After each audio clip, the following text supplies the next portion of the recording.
Bien, saludos a todos. Muy agradecidos para poder hablar de lo que está sucediendo en Israel y para eso que mejor que Moshe Moti Rosen, a quien casi podríamos decir que es nuestro corresponsal en Tierra Santa. Mm, Muy agradecido, querido amigo, el estar por aquí. Gracias a ti por esta convocatoria y es realmente para mí un gusto y me atrevo a decir inclusive un honor poder compartir con un escritor y con un especialista en estos temas una cuestión tan vital como la que estamos atravesando en este momento en Israel. Sí, ya que citas libros, podemos recomendar un libro de un querido amigo como es el de Pablo Veiga, Crónicas de un Sí. gallego en Israel, un libro que la gente puede leer para aproximarse a la realidad de Israel, a aquellos que no hayan tenido la dicha de, como Pablo, acercarse con la mochila en mano hace como 13 años, que lo hizo en septiembre, y lo recogió en este libro en sus experiencias. Pero ciertamente, en el último tiempo de la política de Israel parece que están los que adoran a Bibi, a Netanyahu, y los que no le quieren ver, pero ni en pintura. Hasta el punto de que, después de que dejó de ser primer ministro, porque la Knesset, el Parlamento en Israel, tiene 120 escaños. Y ha sido difícil tener ese equilibrio, porque a poco pues se superó eso los que odiaban a Netanyahu y hubo ese gobierno de Neftali Bennett y luego unos mesecitos de Yair Lapid, hasta que ha habido unas nuevas elecciones. Si es que los israelíes estáis como enganchados a hacer elecciones, es algo que últimamente os gusta muchísimo. Pues en las últimas hubo esa situación en la que los amigos de Bibi ganaron, tuvieron o, o ganaron los que podían ser susceptibles de ser amigos de Bibi. Porque claro, Netanyahu tiene una curiosidad que es ser el primer ministro más longevo, incluso más que el histórico Ben Gurion, el fundador del Estado. Con lo cual, ciertamente, desde el primer Netanyahu que estuvo a principios del siglo XXI, y antes en el 96, 99, creo que estuvo otros 3 años también, ¿no? A este, los aliados también han cambiado y eso también cambia las circunstancias para todo lo que habéis vivido en los últimos días. Sí, es una observación interesante la tuya. Eh, yo quisiera compartir contigo y con los escuchas una reflexión en torno a las dramáticas horas que estamos viviendo acá, que tienen que ver no solamente con Benjamín Netanyahu, el primer ministro, y lo que él denomina la reforma judicial y que otros denominan un autogolpe político, cuando simultáneamente hay otros hechos muy dramáticos que quizás están eclipsados por este problema, como hace algunos minutos, escasa hora, hubo otro atentado en la parte oriental de Jerusalén y nuevamente hay heridos. Eh, Hace unos días hubo un atentado terrible, entre otras cosas, entre otras víctimas hubo dos niños de corta edad que perecieron en ese atentado. Y alrededor nuestro tenemos otra cantidad imponente de problemas. Está siempre también la sombra del armamento nuclear iraní, etcétera.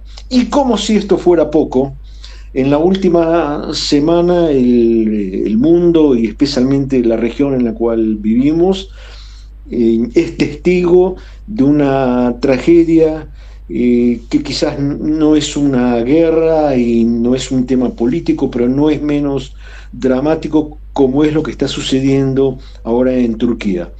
Eh, en este sentido, eh, la, a, a, para mí como israelí es un motivo de real orgullo la presencia de Israel en operaciones de solidaridad y salvataje. Hace unos minutos se recibió una información, un pequeño resumen de lo actuado hasta ahora, y ya han sido 20 las personas, entre ellos también niños y jóvenes, que han sido rescatados con vida.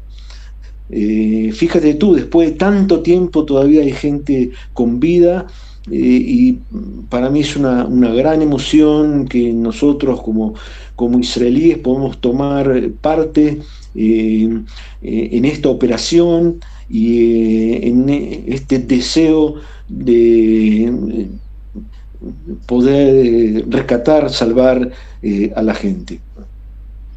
Y a Sí, propósito de lo que tú, Juan Carlos, marcabas recién, que tiene que ver con Netanyahu, eh, eh, los años que pasaron, es cierto, ya hasta hace muchos años que con distintas vueltas él está manejando el gobierno. Pero el tema este del terremoto me lleva, si me permites, a otra reflexión más, sí, porque es metafóricamente lo que nos está pasando ahora. O sea, fíjate, en, en un terremoto existe el foco del sismo, pero luego hay ondas expansivas, y muchas veces el terremoto también se repite en esos lugares o en las proximidades. Nosotros en Israel estamos viviendo un terremoto político que tiene su epicentro en este momento en el tema judicial, pero que en mi humilde punto de vista tiene ondas expansivas en temas que no están relacionados con la reforma judicial.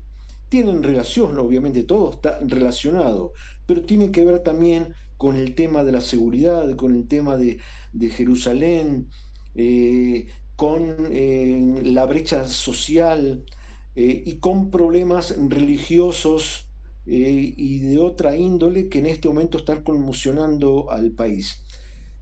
Y hago esta mención metafórica porque me parece que todo esto ha hecho exclusión o se ha expresado con mucha nitidez en el fraccionamiento, en el terremoto social en Israel, donde prácticamente dos mitades están enfrentadas alrededor del tema judicial, pero insisto, detrás del tema judicial existen también eh, otras motivaciones, otros problemas. El ascenso de Netanyahu en esta última elección eh, tuvo escasa relación con lo que está proponiendo ahora con esta revolución judicial. Eh, en la última elección se hicieron presentes con mucha fuerza las diferencias sociales y económicas, el temor de mucha gente por temas de seguridad, la insistencia en vastos sectores de la sociedad respecto de una supuesta no gobernabilidad, así lo denominan, el hecho como que si el Estado no tiene suficiente incidencia, particularmente en los temas de seguridad, que tiene que ver con los atentados, etcétera. Y a todo esto se agrega un problema que tú me dirás, bueno, José, esto no es nuevo, esto ya tiene medio siglo. Bueno, pero pareciera que ahora esto bulle con tanta fuerza que estalla también en este sentido, y que es concretamente la presencia de Israel en los territorios, en la margen occidental del Jordán, lo que aquí se denomina como Judea y Samaria. Es cierto, este problema ya tiene medio siglo, pero pareciera ser que ya es demasiado tiempo como para no tomar una resolución sobre cuál va a ser el destino de nuestra presencia, me refiero al Estado de Israel, en estos territorios. Porque mientras tanto, la, digamos, han surgido nuevas generaciones, han surgido nuevos problemas. Todo esto se expresa, por un lado, en el terror que estamos viviendo en Israel en las últimas semanas, particularmente en Jerusalén y en estos territorios, como también en las colonizaciones, cuando una de las orientaciones de la reforma judicial tiene que ver justamente con el deseo de perpetuar esta presencia y particularmente a través de las colonizaciones civiles en estos territorios, lo que va a confluir, me parece, en un cambio social, político y cultural de lo que es Israel, porque una cosa es mantener los territorios bajo ocupación militar y otra cosa es anexar territorios con una población que mayormente, la población árabe palestina, que mayormente, como sabes, no desea este dominio. Y entonces eh, es una situación difícil, es una situación de violencia. Mi dolor frente a esta situación tiene que ver también con el hecho ya advertido hace años eh, por intelectuales y pensadores israelíes, que en una época cuando se dijeron lo que te voy a mencionar ahora, se creía que exageraban, cuando decían que la necesidad de enfrentar al terror y a la oposición de la población palestina, ese tipo de represión o de contraterror y de violencia iba a trasladarse también, eh, digamos, dentro de lo que se llama la línea verde, o sea, dentro de la sociedad israelí misma. O sea, y eso lo estamos de alguna manera sintiendo trágicamente ahora también. ¿Por qué digo esto? Porque las expresiones de hostilidad que llegan al borde de la violencia física se hicieron muy presentes en los últimos días en Israel. Hace 40 años, justamente en estos días de febrero, estamos hablando ahora en febrero del 2023, pero hace 40 años un militante del movimiento Paz Ahora, mientras marchaba justamente en una manifestación del movimiento Paz Ahora de Israel en Jerusalén, fue asesinado cuando activistas de la derecha arrojaron una granada. Y luego tuvimos ya en 1995 el asesinato del primer ministro Rabin. Y yo siempre vi estas situaciones como muy trágicas, pero también como muy excepcionales, como que no reflejaban el espíritu de solidaridad que nos permitió construir y defender a nuestro querido país. Y lamentablemente yo veo las consecuencias de lo que antes te comentaba como un terremoto social, también lo vemos ahora en este campo, en estos días. Ciertamente has manejado muchos conceptos y muchos escenarios en un país que no podemos olvidar que tiene el lugar donde se plantan los árboles de los justos. Y eso es importante porque ese principio es el que impregna la misión solidaria en Turquía e incluso en Siria, con el que no se tiene ningún tipo de acuerdo. El ofrecimiento también sirvió para ellos, porque Yeah. el terremoto no tiene ningún tipo de frontera.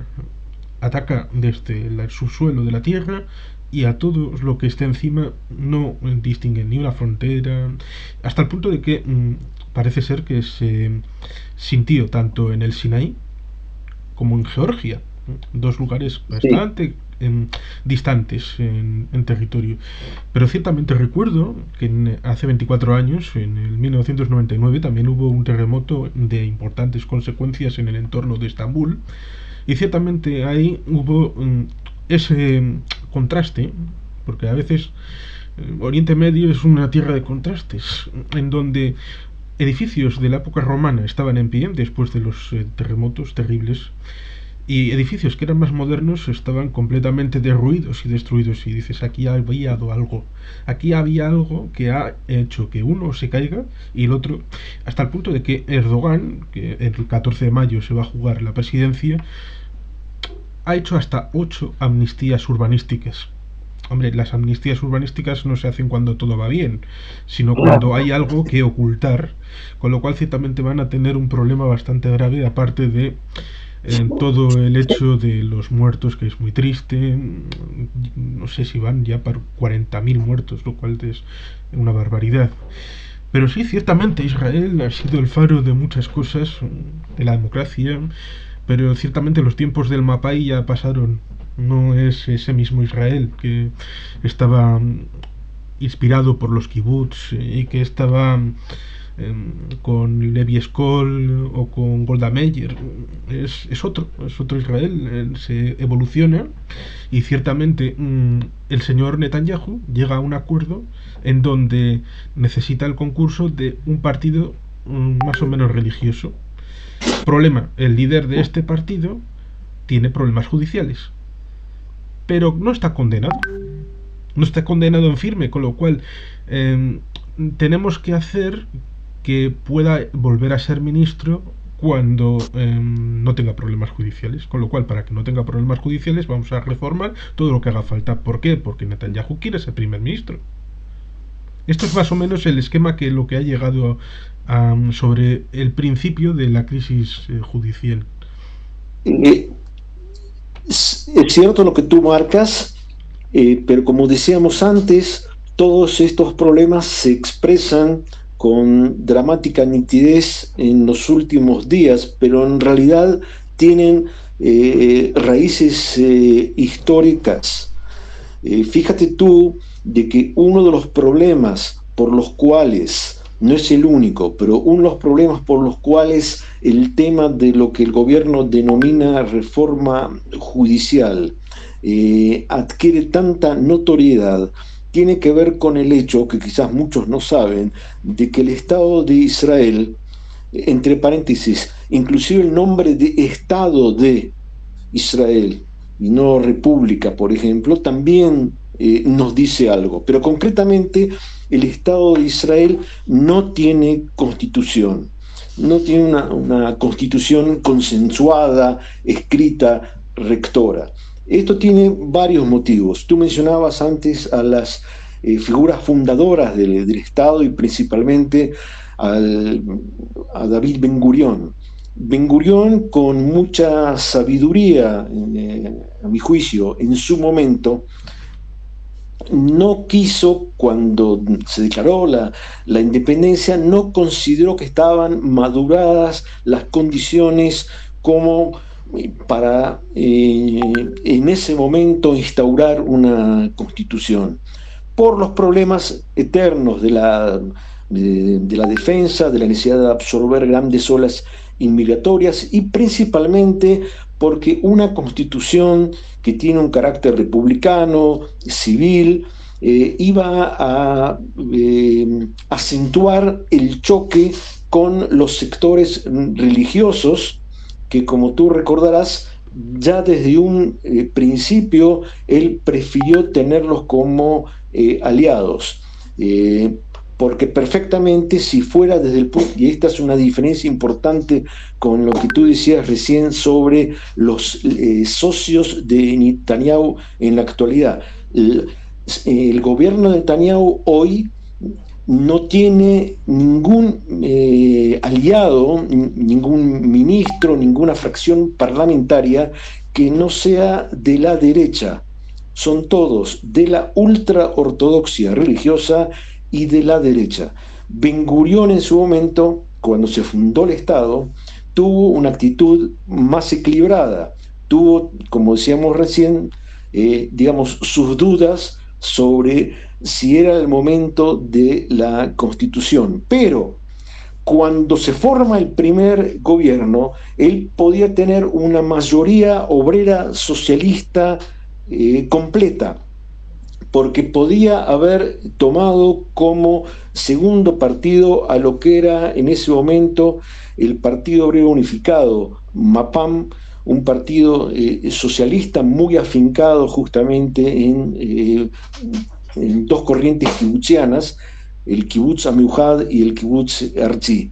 Entonces, estas corrientes kibutzianas, con un fuerte apoyo también en el sector obrero urbano, le hubiesen dado pie a Ben Gurión, si quería en aquel momento, como para establecer lineamientos sociales progresistas muy avanzados, y entre ellos, por ejemplo, el tema de la Constitución y otros tantos tópicos sobre los cuales quizás podemos conversar en otro momento. Pero esto es solamente un ejemplo de los cambios que se han operado.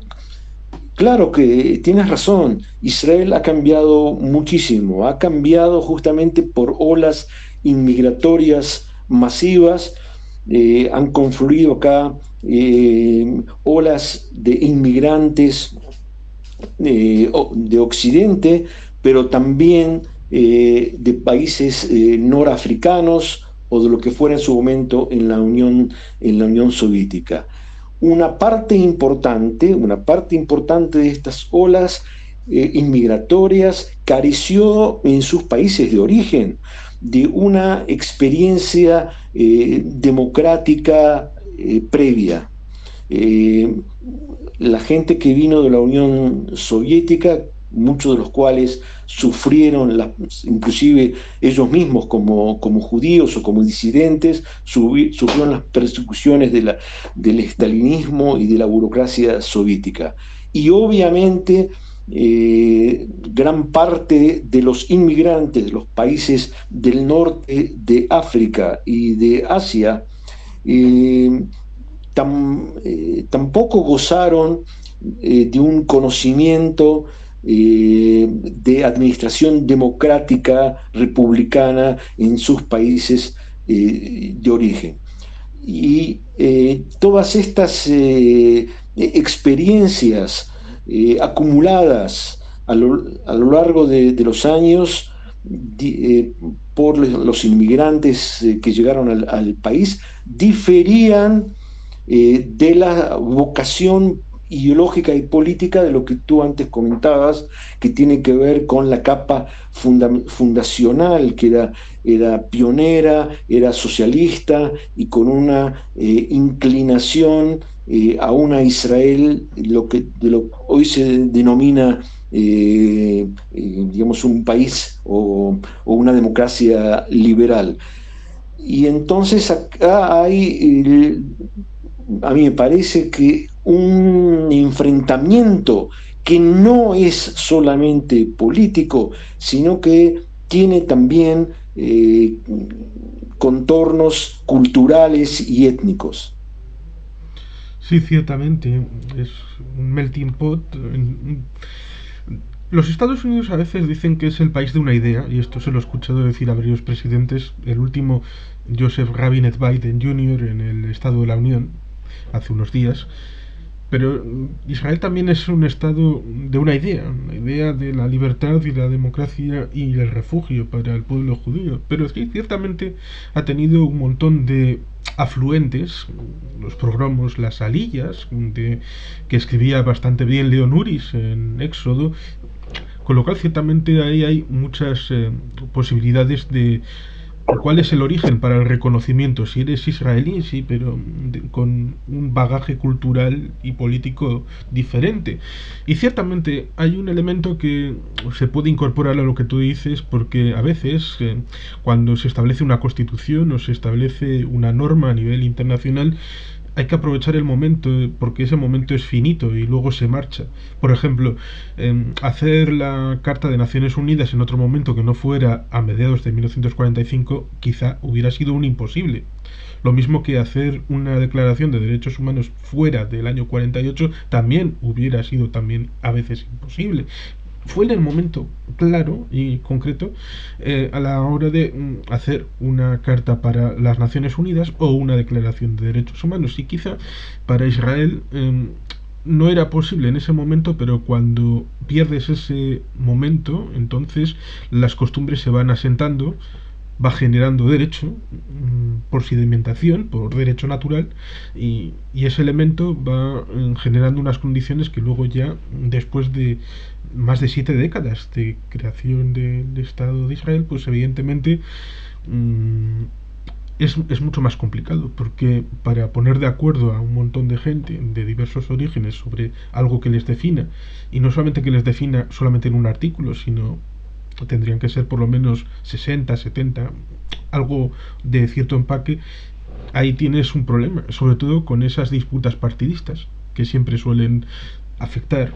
Hombre, ¿qué se puede decir de España? España tiene una constitución de 1978 donde hay, evidentemente, en aquella época los términos son distintos.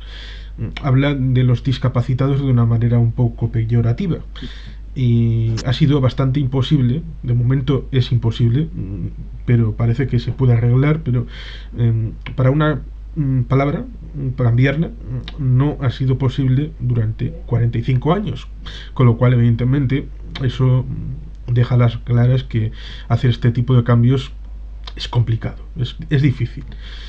Y ciertamente Bibi Netanyahu a su edad ya tiene 70 años, si no recuerdo mal, más o menos. Seguro que piensa que puede tener todavía longevidad suficiente para seguir siendo primer ministro unos cuantos años más, pero para lo que ha estado, y además ha visto a un presidente prácticamente en la cárcel, a un primer ministro Olmert en la cárcel, él encausado, no ha querido meterse en la cárcel porque ha sabido jugar sus cartas, pero sabe que una cosa que no han tenido otros países en Oriente Medio es que Israel no, salvo que hagas cosas, cambios, jugarretas, puedes ir a la cárcel. Y un poco como dijo Napoleón. Napoleón dijo cuando le preguntaron, bueno, ¿quién es el más poderoso de aquí? El emperador de Prusia, la reina de Inglaterra. Y dijo, no, el más poderoso es el juez del distrito 12 de París, que me puede encarcelar a mí, y ese sí que es duro de poder. Vamos, con lo cual ciertamente ahí tenemos una circunstancia en la que también para sus intereses. Y también decías el tema de la duda entre Israel quiere ser democrático o quiere ser judío. Es un dilema que seguramente los académicos lo han tratado durante décadas, con la idea aquella de, bueno, si se integra Judea y Samaria y se integra Gaza, pues entonces el equilibrio poblacional es distinto.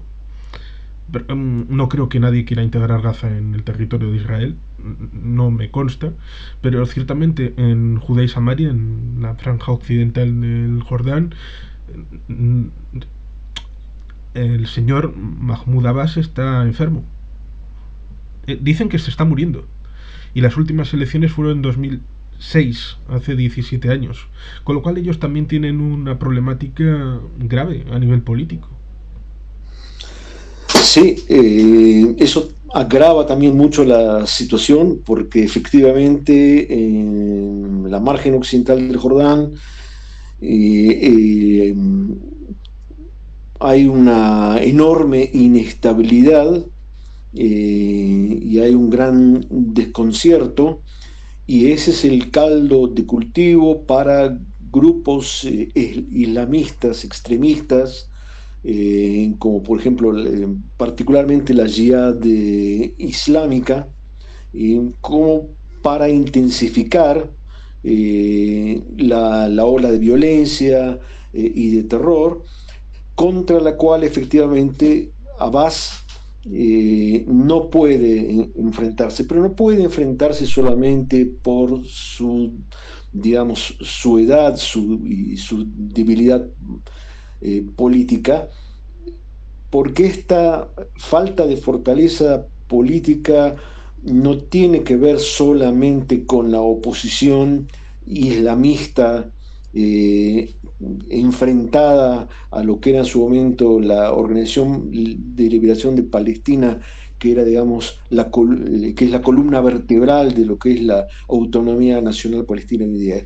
Tiene que ver también con el hecho que Netanyahu, en su anterior gestión y con mucha más fuerza ahora, se ha preocupado justamente de evitar algún tipo de diálogo político, que no sea solamente de tipo administrativo con Abbas. Entonces es obvio que Abbas tampoco tiene ninguna motivación, aparte de no tener fuerza, como para poder hacer frente a esta problemática interna que está acuciando justamente a la población palestina, que es muy probable que si va a haber elecciones próximamente en esos lugares, van a salir victoriosos los grupos como la Jihad Islámica y el Hamas. A propósito del Hamas, te comento, porque como sabes, yo vivo en la frontera con la Franja de Gaza. En los últimos días también sufrimos nuevamente los embates del terror de la Jihad con envíos de misiles, etcétera, a los cuales lamentablemente ya estamos habituados hace muchos años, pero fuera de estos episodios hay un clima de cierta calma y estabilidad relativas, porque tú miras, bueno, pero ¿cómo está diciendo esto cuando hay tanta violencia alrededor? Bueno, pero todo es relativo, o sea, es una no es una beligerancia extrema, sino de baja intensidad.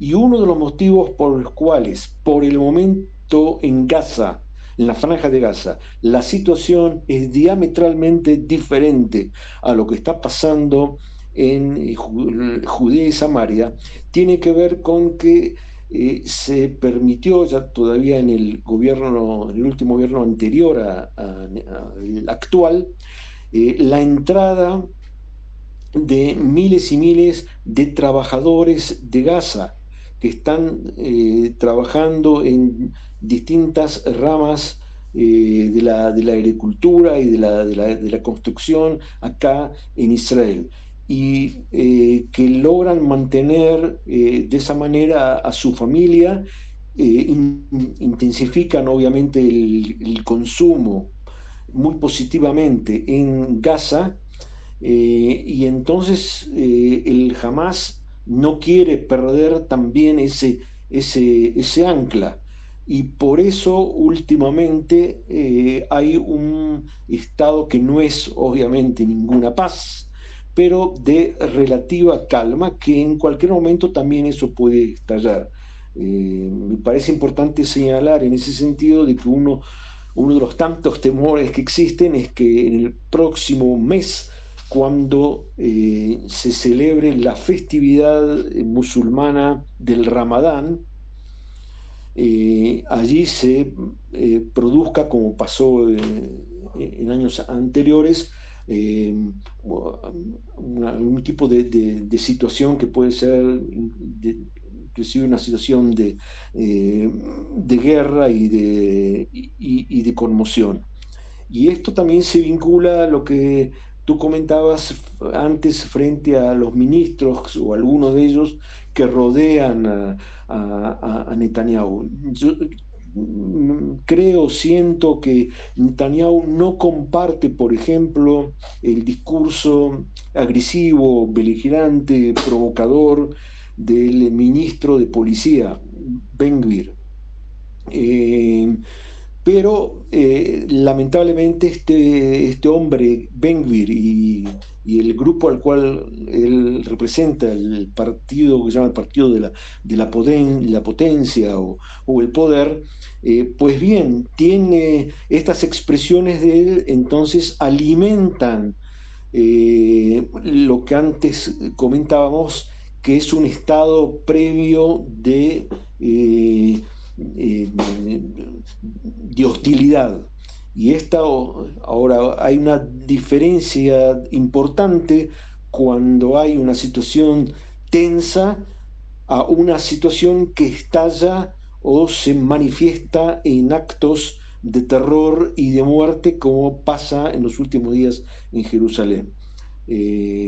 Otro hecho que quizás no se sabe en el exterior, pero es importante mencionar, es que a propósito de lo que decíamos recién, el gobierno de Hamas en Gaza está interesado en mantener la tranquilidad en su zona, justamente para posibilitar que trabajadores palestinos puedan salir de la franja y trabajar en Israel y tener así su fuente de alimento, pero entonces lo que hace es trasladar su mensaje de violencia y de Islam en el sentido radical extremo del islamismo a los territorios de la franja occidental del Jordán y a la Jerusalén oriental. Y frente a estas situaciones, Israel tiene que, me parece, es importante que Israel sepa mantener una posición de cordura y de equilibrio, porque, digamos, el contraterror y la represión no pueden ser las únicas armas como para enfrentar una problemática tan compleja, una problema que tiene inclusive una dimensión geopolítica. Antes tú mencionabas a los Estados Unidos. Es interesante que justamente ayer Biden, el presidente norteamericano, hizo declaraciones para el New York Times al periodista Tom Friedman. Y allí, entre otras cosas, hizo mención a los valores culturales e ideológicos comunes a la civilidad y la democracia de los Estados Unidos con el Estado de Israel, lo que igual también implica una importante crítica a lo que está en este momento proponiendo, impulsando Netanyahu y su gobierno respecto de una reforma que debilite a la Corte Suprema de Justicia. Y es también, de algún modo, una crítica a Netanyahu frente a las declaraciones hechas en los últimos días sobre nuevas colonizaciones y una posible anexión de los territorios. Estos dos hechos, lo que se denomina la reforma judicial, yo digo que se denomina porque en Israel ni siquiera hay consenso respecto de cómo denominarla, porque para gran parte de la oposición esta reforma judicial es un autogolpe político propuesto por Netanyahu para eternizarse en el poder. Entonces tenemos por un lado el tema jurídico y tenemos por otro lado el tema de los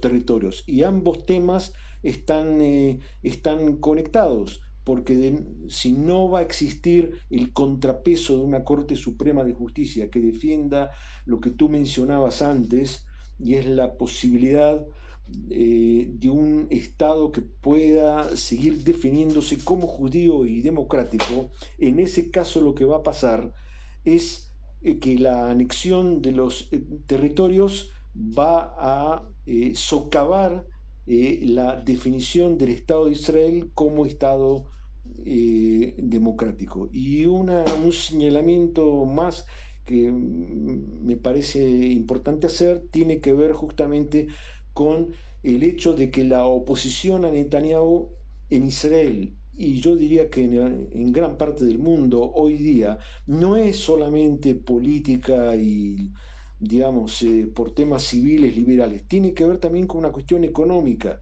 Mm, Hay empresas que ya declararon que no van a confiar para seguir haciendo inversiones o apoyos comerciales a Israel en una situación en la cual no tengan la garantía de un poder judicial independiente. Sí, esta última parte es importante y seguramente sea el tema más complicado y complejo, el tema de la reforma judicial o como se pueda llamar, porque parece que hay controversia incluso en la definición. Y claro, si uno tiene dudas de cómo definir un problema, es porque el propio problema en sí mm, es decir, es un problema como una cebolla, tiene varias capas y no es algo muy sencillo. Pero sí, ciertamente, del otro lado, de la posible incorporación de Judea y Samaria, tenemos, claro, referencias. Hay que siempre volver al pasado, a la resolución, creo que era la 282 del Consejo de Seguridad de Naciones Unidas del 67, que tardó la OLP 20. 242. Ah, disculpas, Sí, disculpas. A veces eh, con los números pares a veces pues me equivoco sé que empieza en 2 y termina en 2, pero tardó dos décadas en ser asumida por la OLP. Y después tenemos los acuerdos de Oslo, en donde Judea y Samaria está dividido en tres zonas: la zona A, la B y la C.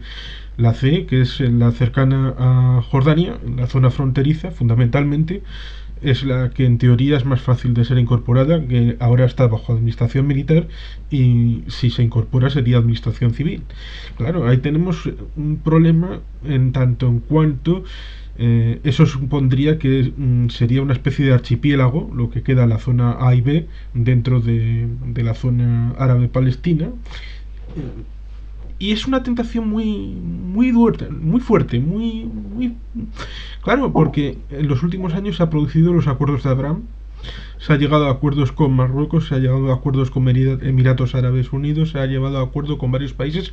Chad ha abierto embajada, no lo ha hecho en Jerusalén, lo ha hecho en Tel Aviv, pero ha abierto la embajada, eso significa un acuerdo diplomático.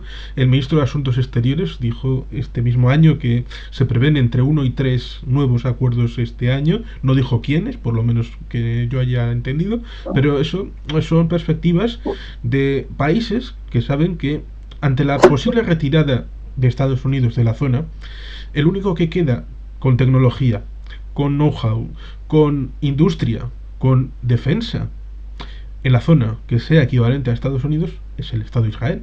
Y por lo tanto, si no pueden pedir ayuda a papá Estados Unidos, pues al sobrinito que está por la zona, pues igual hay que llevarse bien. Y por eso la reunión creo que fue en el AT, aquella con todos los ministros y Tony Blinken, bueno, pues ahí está una... sí, No, creo que fue, si no me equivoco, en Sharm el Sheikh. sí, es posible que fuera en Sharm el Sheikh, sí. Recordaba que era una ciudad balneario y que era por ahí por la zona del Mar Rojo, pero sí, posiblemente ahí. Con lo cual, ciertamente, es una tentación muy grande el poder incorporarlo, que seguramente le ayudará con esos aliados que tiene Netanyahu.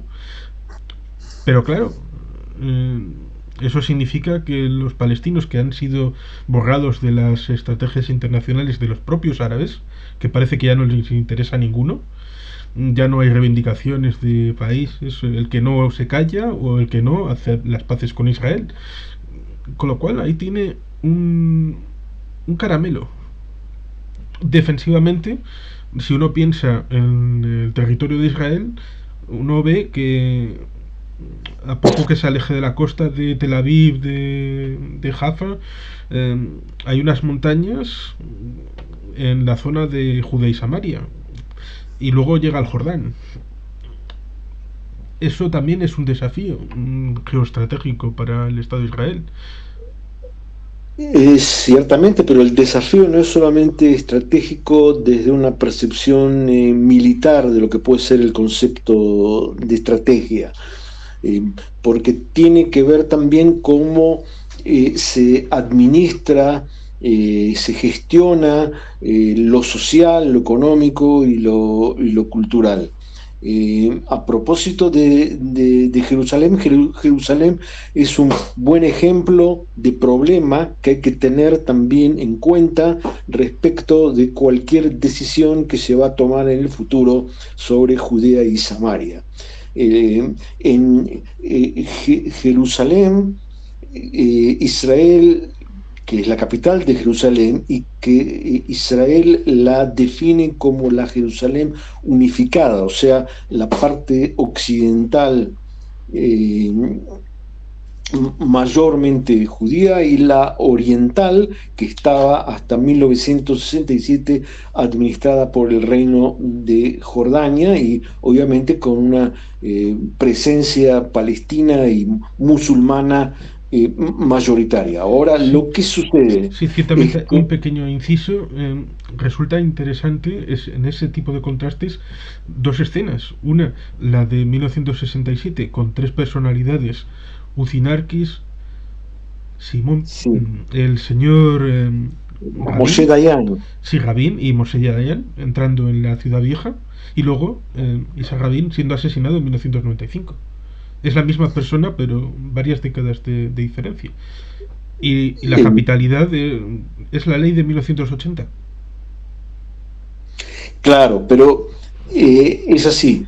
Por un lado, Israel hizo un paso importante hacia la integración de la parte oriental, otorgando lo que en Israel se denomina la Carta Azul, o sea, una libreta de identidad a los ciudadanos palestinos, o sea, los que habitan en la parte oriental, pero esa no es en realidad una carta de ciudadanía, porque no les otorgan, dicho sea de paso, probablemente tampoco ellos lo deseen, pero no les posibilita la votación en Israel. O sea que en realidad no tienen derechos civiles. Las condiciones de vida en Europa, en Jerusalén Oriental, distan mucho del estándar europeo, son totalmente distintas a las condiciones de vida de la mayoría, no de todos, pero de la mayoría de los habitantes de la Jerusalén occidental. Digo no de todos porque hay también bolsones de pobreza en los sectores de la ortodoxia religiosa y eso también explica parte del problema o que se expresó en las últimas elecciones, etcétera, es un tema aparte. Pero puntualmente, en lo que hace a la población palestina, que son 300.000 habitantes en la parte oriental, que no gozan de la totalidad de derechos y donde también las condiciones de trabajo, de salubridad, de educación son muy distintas. Entre paréntesis, parte del problema es que tampoco Israel tiene incidencia en la educación y eso hace que la presencia la influencia de sectores islamistas y redentistas palestinos sean muy fuerte en la Jerusalén oriental, lo cual, entre otras cosas, no es el único motivo, pero entre otras cosas también explica el terror, la hostilidad y la violencia por parte de sectores nada desdeñables de la población palestina en Jerusalén Oriental y como lo podemos ver en los últimos y trágicos atentados. Sí, ciertamente, hacia el interior hay circunstancias como las que acabas de relatar acerca de los atentados que se suceden, y evidentemente no se puede sustraer uno al hecho de que en buena medida reciben también apoyo desde el exterior, y con esa circunstancia del Estado de Irán que es capaz de aliarse con gente que no tiene su mismo credo con tal de lograr sus objetivos estratégicos, como por ejemplo la destrucción del Estado de Israel. Es uno de los objetivos de la revolución islámica y le da igual si eres un terrorista de origen suní, chií, no pasa nada, no tienen como una autoabsolución.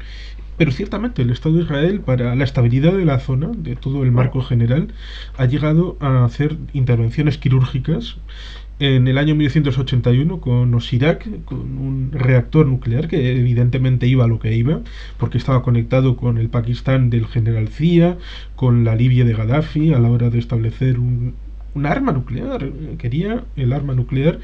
Y lo mismo en 2007, con otro reactor en Siria, cerca de Deir el-Zor, donde también los sirios querían establecer, en este caso tenían ayuda de Corea del Norte, que sabemos que Rocketman tiene armas nucleares actualmente, y claro, desde 2003 Siria e Irán tenían acuerdo de defensa mutua, que es lo que pasó cuando Siria tuvo la guerra civil después de, porque a veces se olvida un pequeño detalle, pero que es fundamental y que seguramente tú lo podrías aplicar a muchos otros escenarios, que con el gobierno de Bashar al-Assad había ausencia de agua, de recursos alimenticios, privatización de empresas, lo cual es curioso, porque a veces en el resto del mundo se piensa de que estos dictadores son, bueno, dictadores son gente mala, pero son socialistas o comunistas o rojeras del mundo, y te encuentras con que Bashar al-Assad hacía privatizaciones salvajes, había corrupción, y claro, normal que la gente puedes taparla durante un tiempo, pero cuando se une mucha gente, aun en una dictadura, acaba saliendo ahí la tapa de la olla, y eso es lo que pasó en 2011 con las primaveras árabes. Y evidentemente ahí entró Irán que está en el borde con el alto del Golán, y evidentemente eso es un desafío también geoestratégico que se aproxima a Israel. Con lo cual, ciertamente, eso también se suma a lo que recuerdo que fue Bibi Netanyahu en la ONU, aquello de, ojo, cuidado, que Irán puede tener armas nucleares. Y la gente se le cachondeaba en la cara. ¿Cómo puede ser? Para tener una central nuclear de tipo civil, de la que tiene un montón de gente, se necesita un enriquecimiento de uranio del menos del 20%. Pero cuando subes del 80%, ya puedes reprocesar el uranio y meterlo en armas nucleares. E Irán está por ese camino, poquito a poquito. Sí, sobre lo que tú mencionas, dos observaciones. La primera también coincido contigo y tiene que ver con las alianzas geopolíticas de Irán.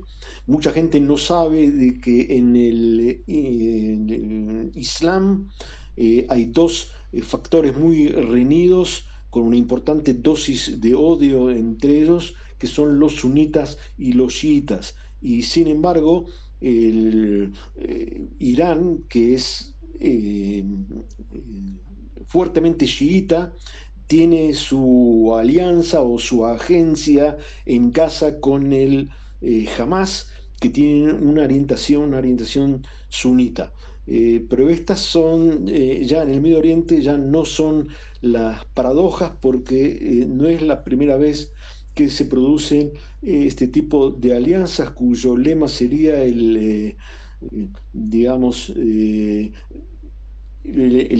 enemigo común es lo que fomenta una eventual amistad.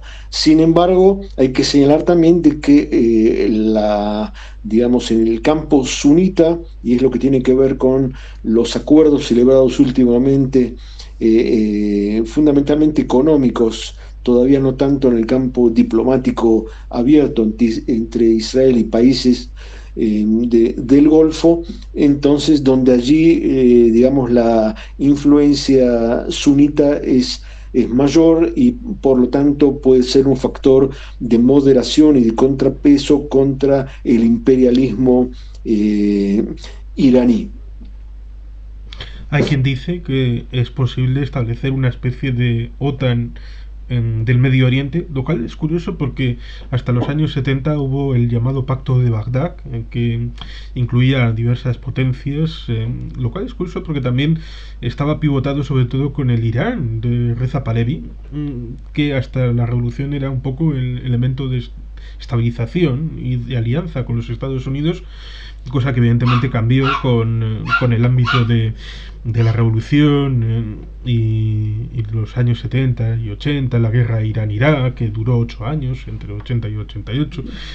Pero sí, ciertamente ahí tendríamos un vector que podría ser la nucleación de un nuevo elemento, y también Arabia Saudí, que dicen, no sé si tendrá alguna verosimilitud, que han dejado en paz al actual rey, que, bueno, como todos los últimos reyes, tiene una edad avanzada, pero que hay ya tratos secretos con Bin Salman, con el príncipe heredero, para que cuando fenecta este rey, ya se hará público la relación entre Arabia Saudí y Israel, normalización de relaciones, embajadas, y todos estos elementos. Y seguramente ese cambio también puede traducirse en esta lucha titánica e histórica desde hace siglos y siglos entre chiitas y sunis, que tomen como aliado los sunis contra la expansión de la revolución iraní, porque claro, Bahrein, Qatar, Emiratos Árabes, en realidad la población endógena es muy poca, no son tantos, tienen como un 80% de trabajadores extranjeros que no tienen ningún tipo de derechos, que tienen la kafala como sistema de trabajo, lo cual ciertamente se ha conocido por el tema del Mundial de Qatar, Claro. que por lo menos ha servido para algo, para que este tema se ponga encima de la mesa.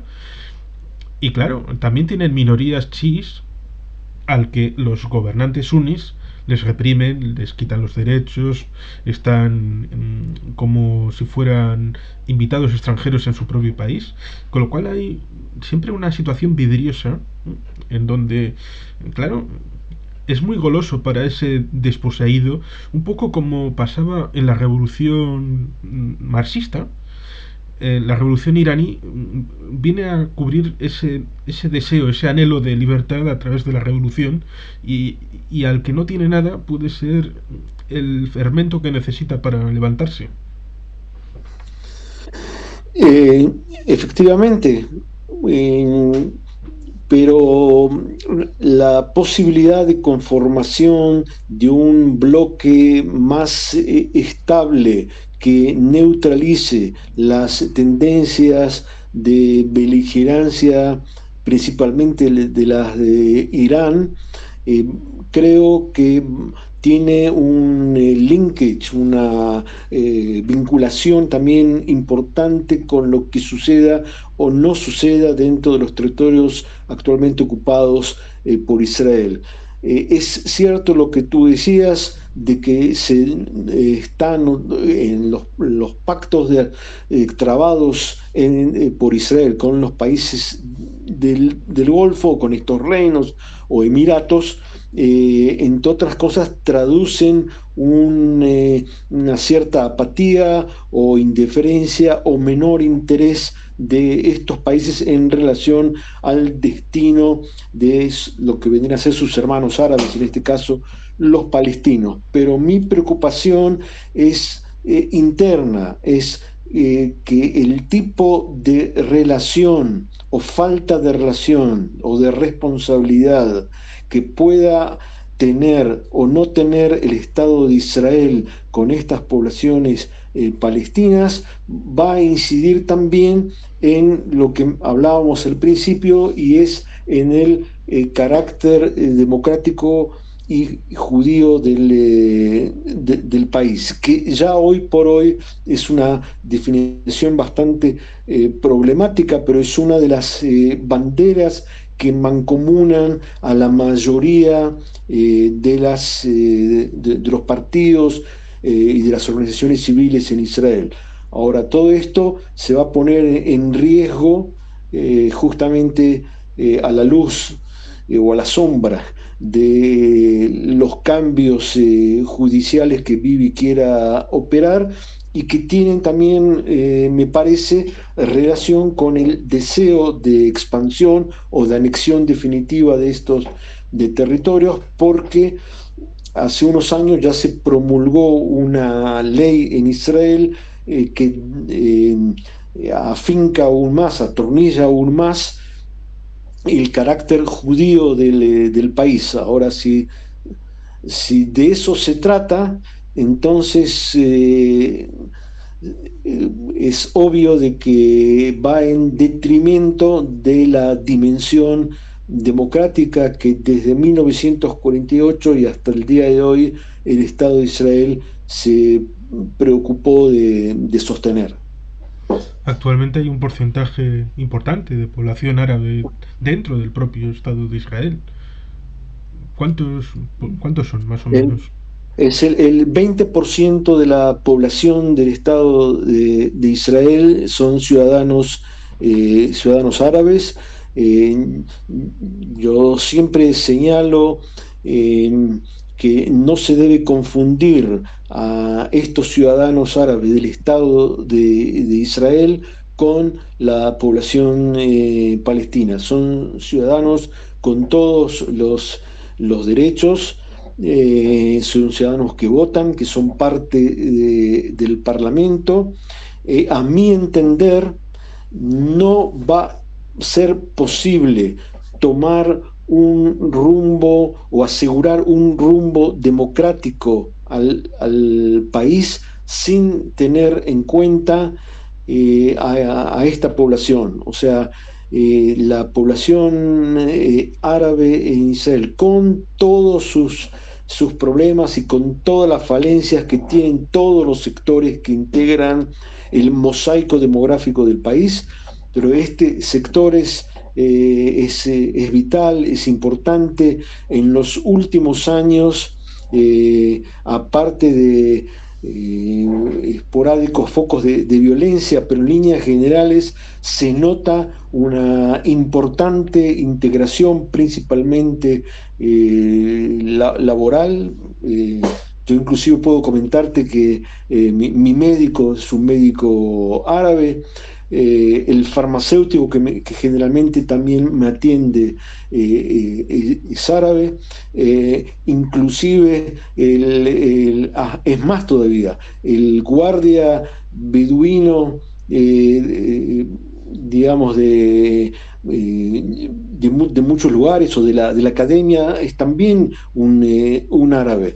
Entonces, que eso significa de que hay una mayor integración y esta integración tiene que, de mi punto de vista, traducirse para en lazos de mayor fraternidad, entendimiento, en una obligación al gobierno a estimular mejores condiciones de vida en esta población árabe dentro de Israel.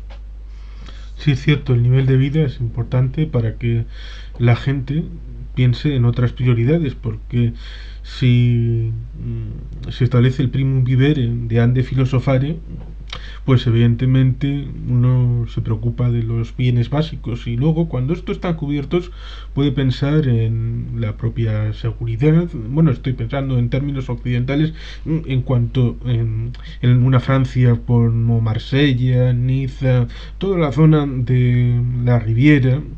En los años 80 parte votaban al Partido Comunista, pero ahora votan a Le Pen. ¿Cómo se ha operado ese cambio? Pues porque en aquel momento eran ciudades con problemáticas económicas, pero ahora que parece que todo aquello está pasado, pues ahora piensan en claves de seguridad, los valores cambian y los votantes se orientan a quien les pueda cubrir esa necesidad. Quizá hay una crítica curiosa, porque no sé si se ha hecho en alguna otra ocasión, respecto al Estado de Israel, porque tiene un sistema proporcional, abierto, circunscripción única, y quizá es demasiado proporcional, y quizá habría que poner alguna que otra circunscripción, porque eso ha derivado en que la fragmentación no necesariamente ni es buena ni mala, porque tenemos casos como Dinamarca, tenemos casos como Países Bajos, Finlandia, que hay una proporcionalidad en el Parlamento bastante amplia y una fragmentación bastante amplia.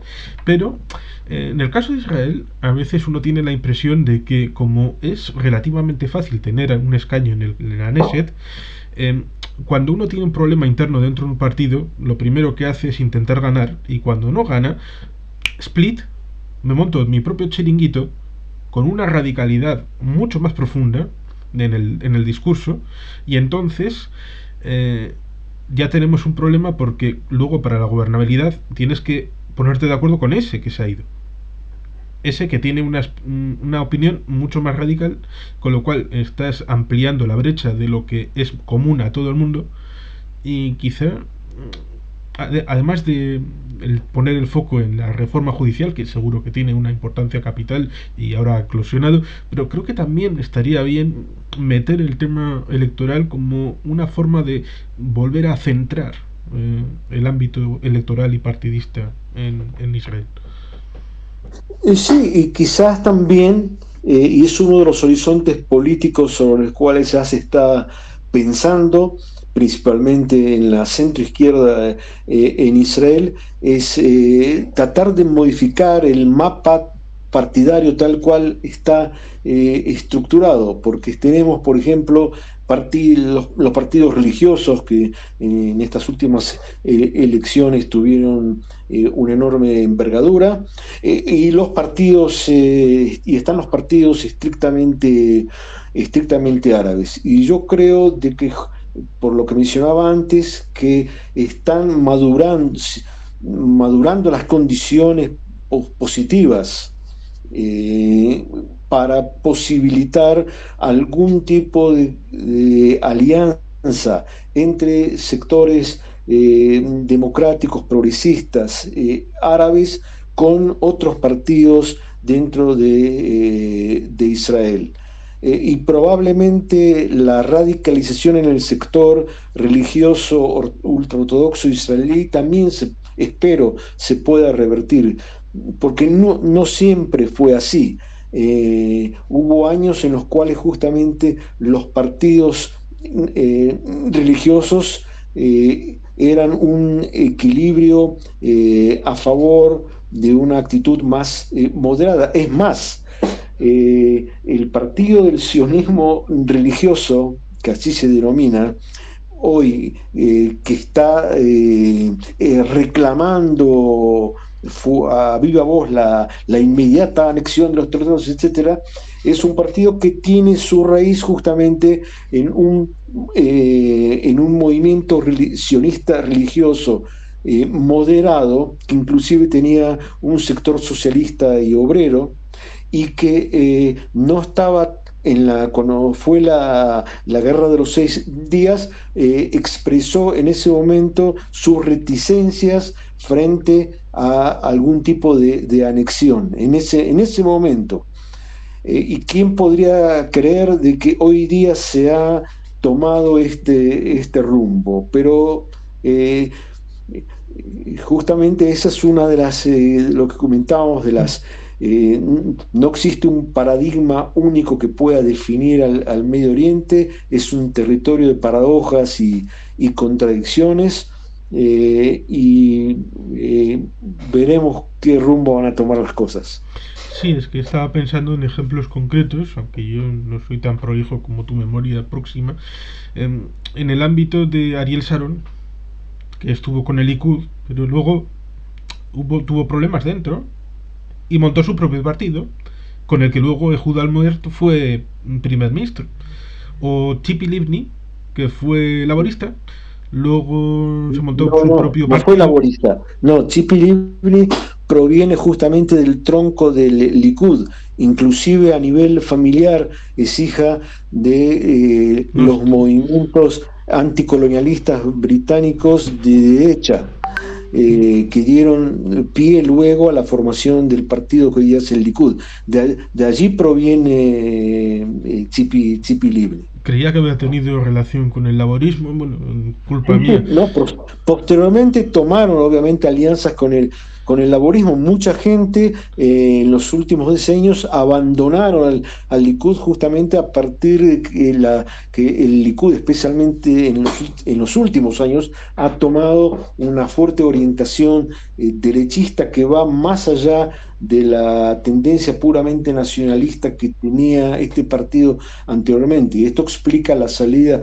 no solamente de Tzipi Livni, está también el hijo del ex primer ministro Menachem Begin, que se llama Benny Begin, que es hoy día que también se crió inclusive políticamente en el Likud y lo representó en el Parlamento, y que hoy es un fuerte oponente. O por ejemplo Shaul Meridor, que también fue uno de los líderes del Likud y estuvo muy próximo a Begin en su momento, y que hoy día es uno de los voceros en las manifestaciones y en la oposición a lo que se llama la reforma judicial. Sí, ciertamente yo me refería a esos movimientos que no es como en otros países en el que tú, si no estás en el partido en el que has crecido, eh, lo tienes difícil para abrirte camino con otro partido, para meterte en otro partido. En Israel esto de la movilidad entre partidos parece que es algo muy libre, tan liberal como el amor en Tel Aviv. Bueno, es un ejemplo muy simbólico, muy ilustrativo el que tú das, pero efectivamente la sociedad israelí es muy dinámica, es muy cambiante, y tienes muchos polos.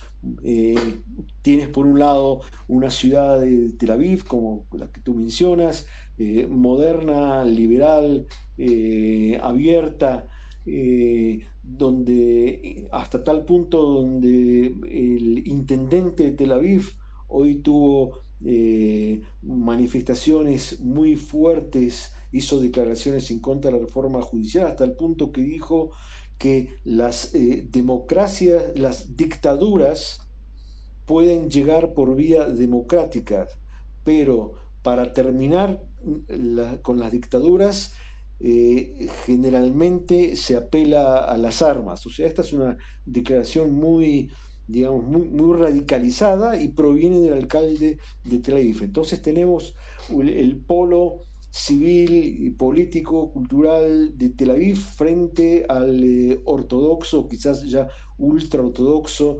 en Jerusalén. O sea, en un mapa relativamente pequeño como es el Estado de Israel, puedes encontrar disposiciones muy dispersas, posiciones políticas antagónicas, etnias distintas, idiomas distintos, etcétera. Sí, ciertamente, yo creo que la parte de Judea y Samaria va a ser complicado resolverlo de manera próxima. El tema de la reforma judicial, eso ya se verá. Hace unas horas hubo miles de personas protestando en la calle, y eso es una llamada de atención en cualquier democracia para que por lo menos se le dé cierta comprensión a lo que esa gente está pidiendo.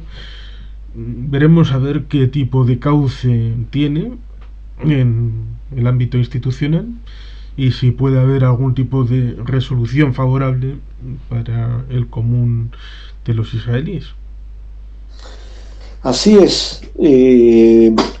Esta manifestación que se realizó hoy en Jerusalén frente al Parlamento aglutinó a aproximadamente 100.000 personas, lo que para un país como Israel es muy importante. Y también es de interés señalar que no se trata de un solo sector de la población, porque paulatinamente a los sectores laicos de origen europeo, etcétera, etcétera, se van añadiendo inclusive sectores religiosos, inclusive hay un nuevo movimiento, no sé si va a prosperar para convertirse en un partido religioso opositor, pero se denomina la izquierda creyente, Small Emuní en hebreo, que es un movimiento religioso, pero con concepciones políticas liberales. De ser así, o sea, si estos 100.000 manifestantes responden al enorme mosaico, a la enorme pluralidad de la sociedad israelí, tienes razón en ese caso, el gobierno no va a poder desentenderse, e inclusive si a esto se le suman la crítica, porque ya no es ningún secreto lo que decíamos antes de la crítica de Biden. Eh, un hecho anecdótico a propósito de las críticas de Estados Unidos hacia Netanyahu. Hay la derecha, el gobierno, están descontentos porque dicen, ¿cómo puede ser que los Estados Unidos tengan injerencia en problemas internos de Israel? Y de esa manera tratan de obviar el hecho que Estados Unidos, digamos, es el principal apoyo diplomático, político del Estado de Israel en las Naciones Unidas y otros lugares, más allá, digamos así, de la gigantesca contribución financiera al aparato militar israelí, etcétera.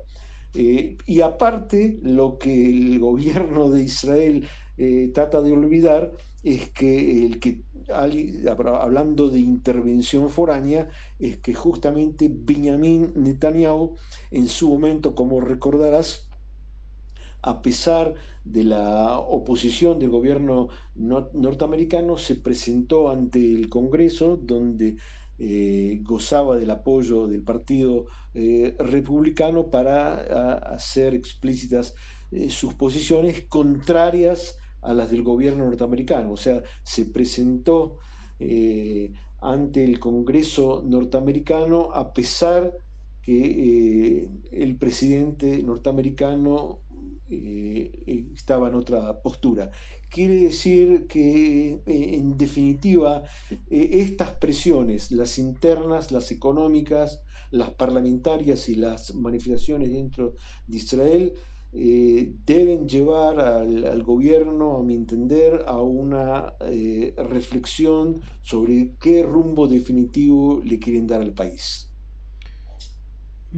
Espera un segundo, voy a mirar para comprobar algo que creo. mm, mm, Porque creo que le pasa como a Boris Johnson, a Netanyahu, en el ámbito de su nacimiento. mm, Creía que había nacido en, No, nació en 1949. en- pero tenía la nacionalidad estadounidense. Sí, bien, este es un tema, si quieres, podemos en algún otro momento conversarlo, que es el tema de Ben Zion Netanyahu, que es el padre de Netanyahu.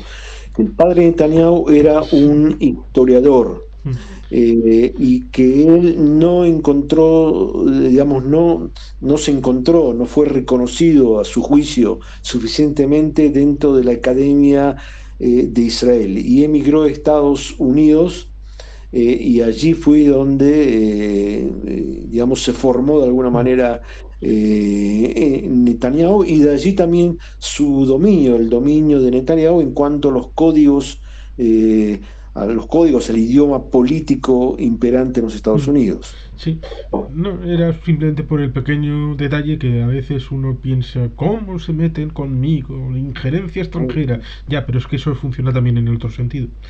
Claro, Dices, ¿cómo claro. se meten los Estados Unidos en Israel? Bueno, Israel se ha metido en la política interna de Estados No, Unidos un montón de veces, con lo cual esto es como en un matrimonio, uno va para allá y el otro va para aquí, con lo cual ciertamente hay que ser un poco más comprensivos. exacto.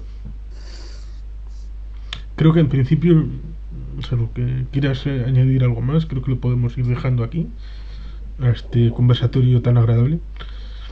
Bueno, para mí ha sido un gran gusto y claro está, cada uno de los tópicos que tratamos de abordar es solamente una punta como para un tipo de reflexión más amplia o otro debate, porque una de las dificultades de Israel es justamente la complejidad de la realidad geopolítica en la cual estamos viviendo. Generalmente digamos, la prensa extranjera pone su acento en temas de guerra y terror, pero, por ejemplo, en el tema judicial del cual estamos hablando, si en los temas anteriores tienen un escaso entendimiento, acá prácticamente no solamente no existe esa comprensión, sino también quizás falta la motivación para adentrarse en el tema justamente por la complejidad, porque no es solamente un vulgar choque entre izquierdas y derechas o buenos y malos, digamos que acá es una situación que amerita algún tipo de abordaje y de pensamiento más profundo. Ciertamente, y esperemos que la gente vaya a ese explorar las realidades, porque es como uno, por primera mano, no que se lo cuenten otros, de primera mano, investigar uno siempre es bueno, aproxime, reflexione y acabe sacando sus propias conclusiones. Por lo tanto, muy agradecido. Gracias a ti y que tengas muy buenas noches y nos seguiremos viendo y escuchando. Igualmente.